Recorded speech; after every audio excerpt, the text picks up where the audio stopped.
Hello everyone, আশা করছি তোমরা সকলে খুব ভালো আছো। আমিও খুব ভালো আছি। তো পিয়া সরকার চ্যানেলে তোমাদের সকলকে জানা অনেক অনেক ওয়েলকাম, আর নতুন একটি ভিডিওতে জানা অনেক অনেক স্বাগত। তো সেদিনকে আমরা দুজনে একদম বেরিয়ে পড়েছিলাম ঘুরতে, আর আমরা যে ঘুরতে যাবো সেটা আমাদের একদমই ঠিক ছিল না, মানে উঠলো বাই কটক যায় সেরকম একটা ব্যাপার। তো আমরা টোটো করে চলে এসেছিলাম ঘাটে, আর ঘাট থেকে নৌকো করে আবার অটো করে যাচ্ছিলাম আমাদের গন্তব্যস্থলে। তো কোথায় যাচ্ছি সেটা জানতে হলে ভিডিওটা পুরো দেখতে হবে। তো এই দেখো আমরা চলে এসেছি একদম গন্তব্যস্থল। তো আমরা এসেছিলাম বারোদোলের মেলা, আর আমরা কিন্তু একদম ফার্স্ট গেট দিয়ে ঢুকিনি, এটা হচ্ছে মিডিলে একটা গেট আছে। তো এখানে এই নদীর ওপর দিয়ে ব্রিজ করা, সেখান দিয়ে আমরা ঢুকেছি। আর ঢুকেই দেখছি এখানে বেশ সুন্দর সুন্দর সব জিনিসপত্র। দেখো যত মানে ঘরের মানে প্লেট বলো, কাপ বলো, বিভিন্ন ভ্যারাইটিস রকমের বলতে পারো।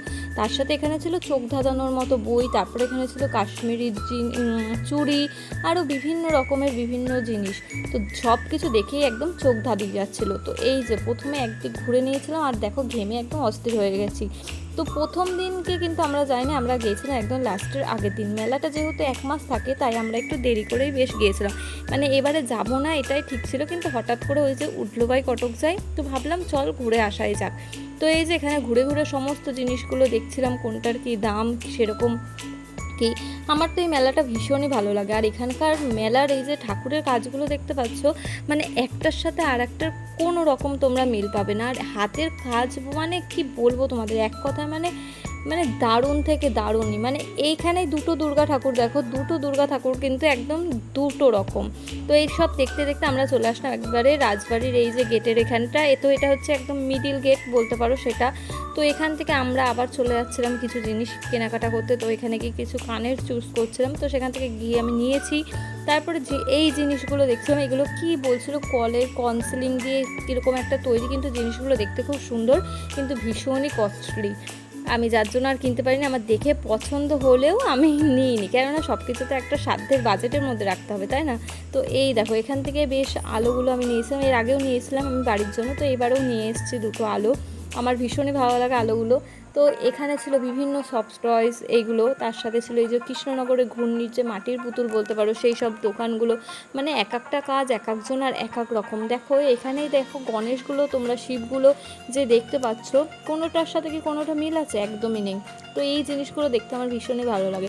তো প্রত্যেকবার গেলে কিন্তু এই কাকুটার কাছে আমরা আসি, আর এই কাকুটার থেকে আমি গেলে কোনো না কোনোবার কিছু না কিছু নিয়েই আসি। তো ওনার কাজগুলো একদম জাস্ট ওয়াও বলতে পারো। তো এখান থেকে আমি নিয়ে এসেছিলাম একটা শিব আর একটা রাধাকৃষ্ণ, আর তার সাথে একটা হারিকেন আনতে মানে চাইছিলাম, কিন্তু আমার দিদি আনতে দেয়নি। তার সাথে দেখো ওনার এখানে এই কাজগুলো বলছিল উনি সমস্তটাই একা একাই করে, আর ওনার নিজেরই হাতের কাজ। তো মানে চারিদিকটা একদম সুন্দরে সুন্দর। যাদের বড় ঘর দুয়ার আছে বা ঠাকুর মন্দির আছে, তাদের এই ঘর সাজানোর জিনিসগুলো খুবই সুন্দরই লাগবে বলতে পারো। তো এখানেও দেখো এমন সুন্দর একটা মানে দুর্গা ঠাকুর, ফোনে কতটা তোমরা বুঝতে পারছো জানি না, ফোনে ছোট লাগছে, কিন্তু এই দুর্গা ঠাকুরটার প্রাইস বলছিল প্রায় 4,000 টাকা মতো এরকম। তবে বুদ্ধদেব ছিল, আরও অনেক কিছু ছিল। তো এখানে এইসব দেখতে দেখতে এই দেখো আমি রাধাকৃষ্ণটা ভালো করে দেখছিলাম।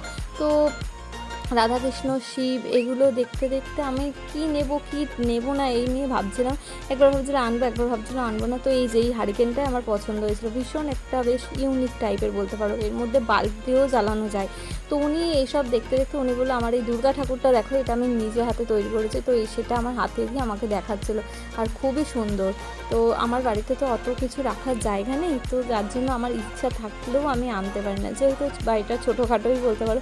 যখন ভগবান কৃপা করবে হয়তো হতেও পারে আরও বড় বাড়ি, জানি না। কিন্তু ঘর সাজানো যাদের হচ্ছে একটা নেশা বলতে পারো, তাদের কাছে এইসব জিনিস খুবই ভালো লাগে।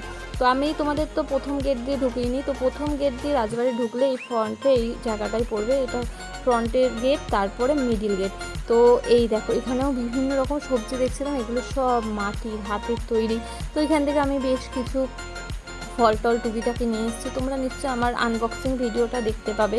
তো সমস্ত কেনাকাটা তো হলো, এবার খাওয়া দাওয়ার পালা। আর মেলা মানেই দেখো চারিদিকে জিলিপি পাঁপড় এইসব তো রয়েছেই, আর এখানে গাছগুলো বেশ সুন্দরভাবে সাজাচ্ছিলো। তো ভাবলাম একটু বাদাম খাওয়া যাক।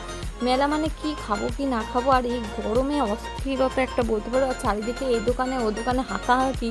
তো আমি না মেলায় গেলে একটা কনফিউশনে পড়ে যাই, কি জানো তো, একবার এই দোকান থেকে ডাকে আসো, আবার একবার ওই দোকান থেকে ডাকে আসো, তো কোথায় যাব সেটাই ঠিক করতে পারি না।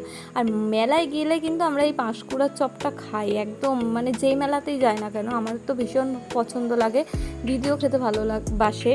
তো তোমাদের কার কার এই পাঁশকুড়ার চপটা ভালোবাসো অবশ্যই জানাবে। আর মথুরার কেকও ভালোবাসি, কিন্তু এবারে গিয়ে আর মথুরার কেকটা খাওয়া হয়নি, অত গরমের মধ্যে ঠিক ভালো লাগছিল না।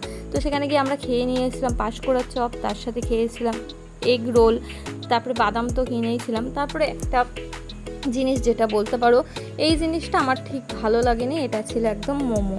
মোমোটা ভেবেছিলাম যে ভালো হবে, চিজি মোমো ছিল, কিন্তু অতটাও ঠিক ভালো না, জাস্ট মোমোটা একদম ফালতু বলতে পারো। তার সাথে চাউমিন আরও টুকিটাকি বেশ কিছু খেয়েছিলাম, কিন্তু আর ওসব আমি ক্যামেরাই করতে পারিনি এই গন্ডগোলের চোটে, যা গরম পড়েছিল। তো সেখানে খাওয়া দাওয়া সেরে আমি চলে গেছিলাম ব্যাগের দোকানে, কিন্তু সেখানেও দামগুলো ভীষণই বলছিল। তো আমি ভাবলাম আমার পোড়ামথলাই ঠিক আছে, যাই হোক একটু বার্গেনিং করে কেনাটাও যায়।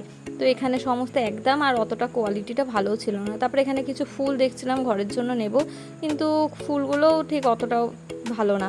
তো এখানে দেখতে দেখতে এই যে চলে আসলাম এখানে, যে আমার বিয়ের জন্য কিছু খাট আলমারি নেওয়া যায় নাকি সেগুলো দেখতে। আরে না, এখানে দেখছিলাম বেশ সুন্দর, আমাদের কৃষি মেলায় যেরকম আসে সেরকম বেশ সুন্দর সুন্দর ঘর সাজানোর জিনিস বিক্রি হচ্ছে, বেশ সুন্দর। কিন্তু আমাদের কি বলতো আরও কিছুটা ঘোরা বাকি ছিল, কিন্তু আমাদের এতটাই রাত হয়ে যাচ্ছিল আমরা না বেশিক্ষণ আর ঘুরতেই পারিনি। তো সব শেষে এই জায়গাটা আমরা খুঁজেই পাচ্ছিলাম না যে নাগরদোল্লা হচ্ছে, কিন্তু সেই জায়গাটা কোথায়, অনেক খোঁজার পর এই জায়গাটা আমরা একদম উদ্ধার করি। তো এবারে দেখলাম একটা বেশ সুন্দর মঞ্চ করেছে, বেশ সুন্দরভাবে সাজিয়েছে রাজবাড়িটা। আর এখানে এই যে নাগরদোল্লা, এখানে মানে সমস্ত রাইডসগুলো যা কিছু আছে বাচ্চা থেকে বড় সব এক জায়গায় দিয়েছে, বেশ সুন্দর। প্রত্যেকবার এখানে সার্কাস আসে, কিন্তু এবারে আর আসেনি। এবারে তার পরিবর্তে একটা কি ওই যারা রাইডস চড়ে কি একটা বাইরের একটা রাইডস বলতে পারো সেটা একটা এনেছিল, যার জন্য তো তারা যে কী করে চলছিল কে জানে, আমার তো এসব দেখলেই মাথা ঘোরে। আর এইদিকে আমার দিদি আমাকে বলছিল যে চড়বি চড়বি এরকম, কিন্তু নিজে চড়বে না, আমাকে এইসবের দিকে মানে উৎসাহিত করছিল যে চল, কিন্তু এইসবে আমার ভীষণই ভয় লাগে, আমার দেখলেই কেমন মাথা ঘোরায় জানো তো।